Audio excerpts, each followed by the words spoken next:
Hello, Heroes Media Group family. I'm HMG Chief Marketing Officer and author, article contributor Robert Patrick Lewis. I've been kind of absent from these for a while because I spent the last 5 years working on the latest edition of the Pact trilogy. So now that the book has been published, I've got a little bit of time freed up to start working on these articles again. I got a couple of big ones that some of you know about that I've been working on for about a year. And now that I've got the Pact book 2 kind of off the to-do list, I can free up some more time to work on articles. The article that was just published that we're talking about today is one that's been on my mind for quite a while. I'm a father. I've got 4 kids. I'm a veteran. I'm a big fan of self-defense and the Second Amendment. I think that's one of the main reasons why our nation hasn't been invaded yet. If you've read any of my books in the Pact trilogy, you understand that that's a very big thought on my mind all the time. And I'm very thankful for Americans having the right to defend themselves. I think it really is. We have the #1 economy in the world, one of the few nations that has every resources known to man. I think the fact that we are well armed is one of the only things that's kept us from being invaded so far. So the article that was just published that we'll be talking about today is on school shootings. I wanted to break this down in a way that's not typically seen. I wanted to actually do a root cause analysis. So for those of you who don't know what a root cause analysis is, my first job out of the Army was working at a major U.S. hospital where I learned lean management. And then when I went on to work for a defense contractor, I went and got my Six Sigma certification. A big part of both of those is called a root cause analysis, which is in lean management, it's called the 5 whys. So essentially, if something happens, you should ask why 5 times, right? Because if something happens and I just look at one variable in that, I've only asked why once, I'm probably not actually getting to the root cause. I need to ask why 5 times on average to figure out what really is the root cause of all this. And one thing that I've seen in this tragedy that's befallen our nation quite a bit, school shootings and mass shootings, is that we typically only ask why one time. And there are a lot of other variables that are extremely glaring that people don't want to talk about for major reasons. Either a lot of lobbying in terms of some of the companies that represent some of the other glaring variables that we see when we do a deeper dive into this, and political factors and just other things that really kind of make your blood boil. So we're going to get a little bit deeper into this, but essentially we're going to do a root cause analysis of school shootings and mass shootings to try to get to the actual root cause and see if we can figure out why are these really occurring. So let's start with asking ourselves a simple question. If you're driving home from work this evening and your engine explodes, your engine dies, you pull over to the side of the road, call AAA, would you immediately call your lawyer and file a lawsuit against the gas station in which you last filled up your gas? No, you wouldn't. That's absolutely ridiculous. That's only one variable. There's a lot of different things that could go wrong with your car that could cause your engine to break down, and bad gas is just one single variable. But it seems like every time we have a school shooting, there is one single variable that gets singled out every single time. You see every politician, you see every talking head and celebrity on the left come out and talk about guns. And they say it's guns is the issue. We need to get rid of guns. There's immediately some kind of gun control legislation enacted or put forward in our nation. People always bring out, all these different studies from different nations that have disarmed their populace, but they always blame guns and they refuse to look any further. But at looking at a lot of these cases, there are 3 main variables that I've identified that are common across all these mass shootings and school shootings. And while we blame one every time, there's 2 others that are glaringly consistent with each of these shootings that we're going to go over. Those 3 variables that I've seen, one are guns. Guns are present in all the mass shootings, and there's a lot of violent crime that doesn't involve any guns. The second one that we don't really talk about very often are teenage boys on antidepressants. And there's some stuff we're going to get into that make these pretty highly correlated to these events.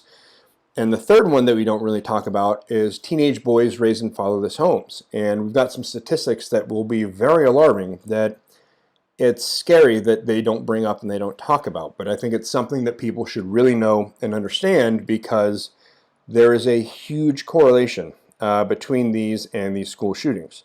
So let's see if we can actually do a root cause analysis, look a little bit deeper into these issues, and see if rather than just grandstanding and trying to gain political capital and political points, let's see if we can actually go a little bit further down the road and try to solve this issue instead of just wasting air.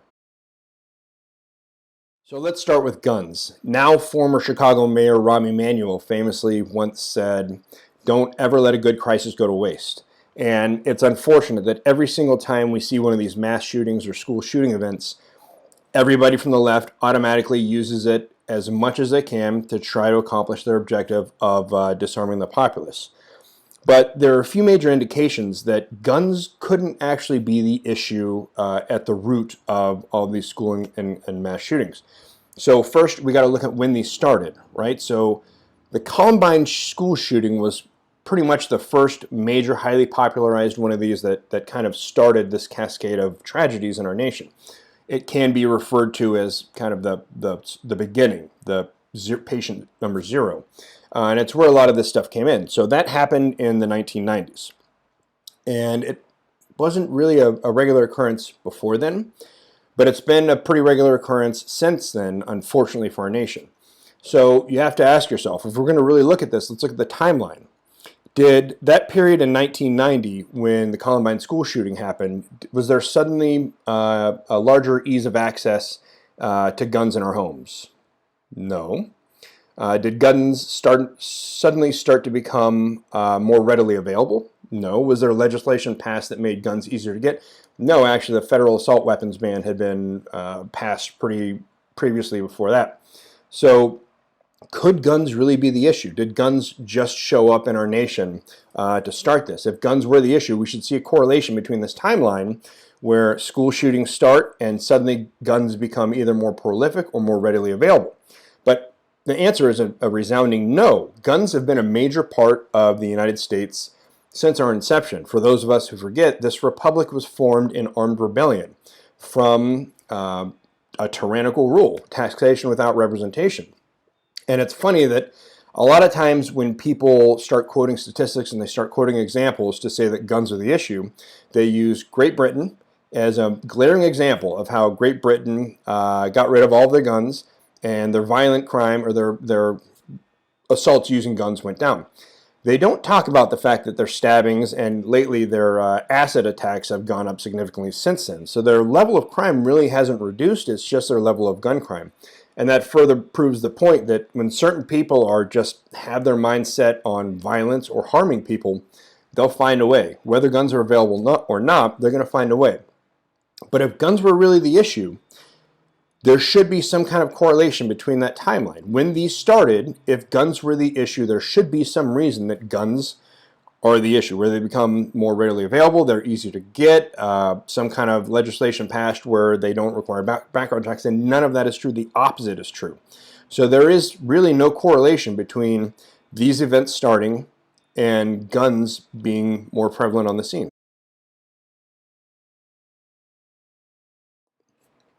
So if we're really going to look into these three major variables that seem to be present in a lot of these school shootings, there's another variable that seems to be much more highly correlated than guns are, and that's teenagers on antidepressants.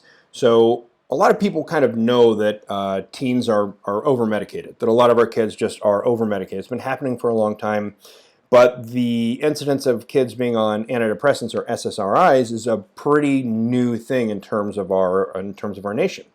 A lot of people don't really know that in 2004, the FDA issued a black box warning for SSRIs, which are antidepressants. Now, a black box warning is the strictest warning that the FDA can label a product for.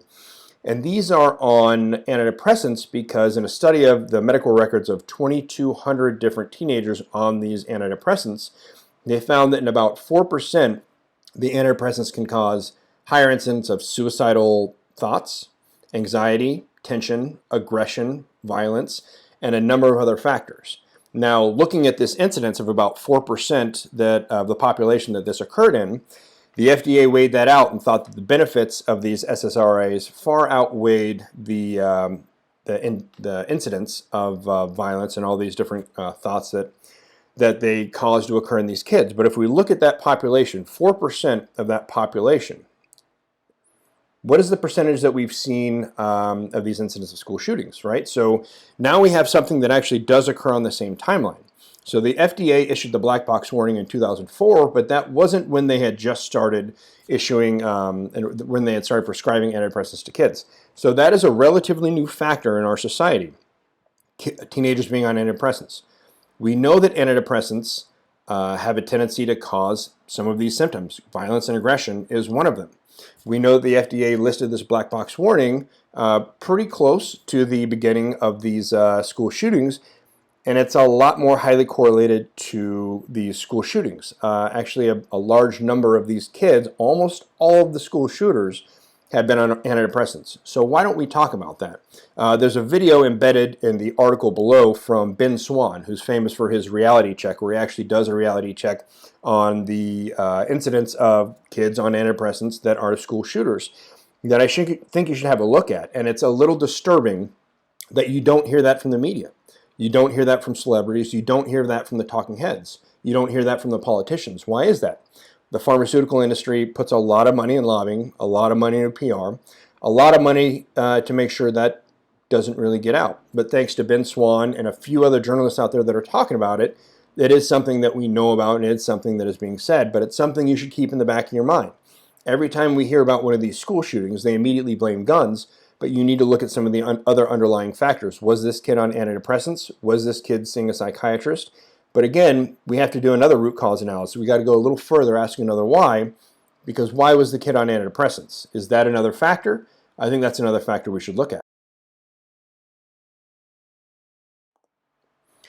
So we have a third variable that I think we should take a much closer look at, and I think it's leading to one of the reasons that the kids are on antidepressants, and that's kids raised in fatherless homes, specifically teenage boys raised in fatherless homes. A fan of mine recently tweeted to me a link to Dr. Warren Farrell being interviewed on the Adam Carolla show. Dr. Warren Farrell wrote a book called The Boy Crisis. Now, being a father to 4 kids, 2 boys and 2 girls, we're trying to teach our daughters to be very strong-minded, independent, just strong women, right? And I love that they are. They're independent, and I love that to death. But we also have 2 boys. And things that we've seen lately with the Me Too movement and the Kavanaugh confirmation hearings and all of the craziness that went on with that is that we're seeing that a lot of our society today is willing to try to propel women forward, not by putting them on the same level as boys and men, but by dragging boys and men down at any chance that they have. And it's a very scary thing as a father to see. So if you haven't read or listened to the audiobook for The Boy Crisis, I highly suggest you do, because there's a lot of things going on that I don't think people are really aware of. There's a lot of issues that are happening with our boys in our society because of these things that we're doing. Dr. Farrell was a feminist at the beginning. He started a lot of men's help groups to help kind of propel the movement forward and figure out what was going on. And the thing that he started to really realize that most people didn't understand was the very negative effects that happens on specifically young boys through divorce. And there's some statistics that we should look at that it's terrifying that you don't ever hear the media talk about. And I think a lot of this is because, again, they're trying to pull men down to propel women forward. They're not trying to put us on an even playing field. And it's a scary thing. I think it takes a very weak-minded individual to see some kind of imbalance or inequity, and rather than trying to fix it, they try to tilt the scales all the way to the other side. And we see that a lot in our society today. That's what the third wave feminism is completely about, and it's terrifying because it's just going to cause an imbalance to the completely other side and keep our society out of whack. Rather than trying to put everybody on an even playing field, we're trying to tilt the scales. So what are some of these statistics that Dr. Farrell has told us about that are a result of the boy crisis? Did you know that 90% of the school shooters were boys raised in fatherless homes? That's a pretty scary number, but much more highly correlated than pretty much anything else. 90%. Did you know that the #1 factor for being in prison is being male? #2 is for being a male raised in a fatherless home. That's another pretty scary statistic. He also tells us that nearly every foreign ISIS recruit that was caught was raised in some sort of a fatherless home. In his book, The Boy Crisis, is full of all kinds of other statistics that these come out that it never comes up. But it's a pretty significant factor. I would say it's more significant than guns. We looked at the timeline earlier, and we know that guns were around much longer than any of these school shootings ever started. We looked at pharmaceuticals, and we know that a lot of these young boys, these school shooters, have been on some form of antidepressants and have been going through counseling. We know that the Parkland shooter's counselor mysteriously moved to New Zealand, lost all of his medical records, is in jail there again for some very strange things. So there's a lot of things that we should be looking at. But we also know that boys raised in a fatherless home, they tend to be aggressive. They tend to have a lot of issues. They are much more likely than the rest of the population to end up in prison. And as it turns out, they're much more likely than the rest of the population to be a school shooter. So what can we do to fix this? Well, that's a question. Now, we know that there's some things going on. We know that the AG Barr's letter on the Mueller report has told us that we know the media has been lying to us, specifically about the Trump-Russia collusion narrative that's been going on for 2 years.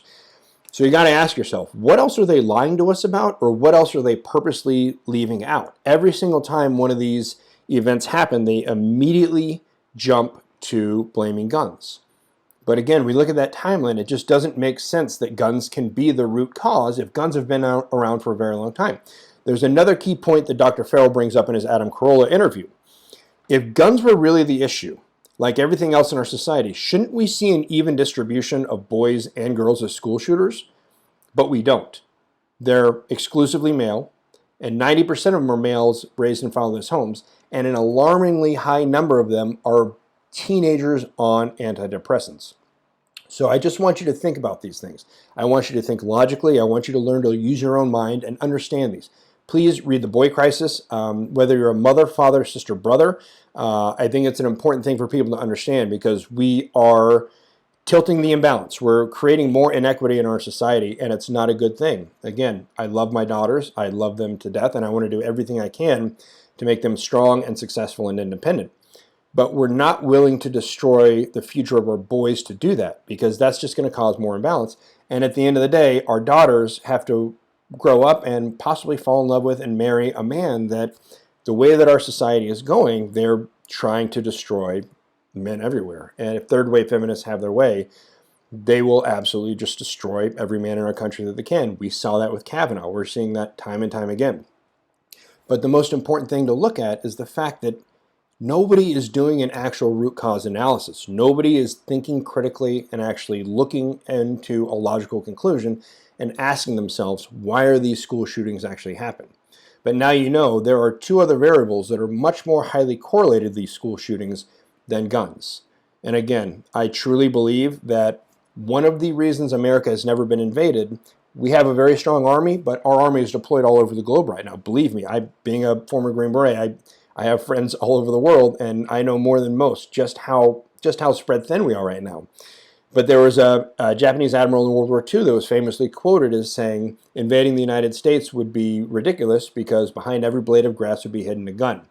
I really think that's our deterrent, yet there are other people that are using these crises to try to push a narrative to disarm our public, and I only see tragedy coming from that. Now we have these other tragedies that we understand there is a root cause that is not guns. So the next time somebody tries to tell you that guns are the issue, that if we got rid of all guns, these school shootings were stopped, drop some of these statistics on them. Let them understand that there are other variables that are much more highly correlated than guns to these school shootings. Only then, if we can actually address the issue and start looking logically and thinking critically about some of these issues, only then can we solve the problem. And this problem needs to be solved. Thank you very much for listening. Please visit heroesmediagroup.com. The link to the article will be in this video below. You can follow me at Robert P. Lewis on Twitter. Besides that, have a great day. Tune in next time. I'll have another article for you shortly.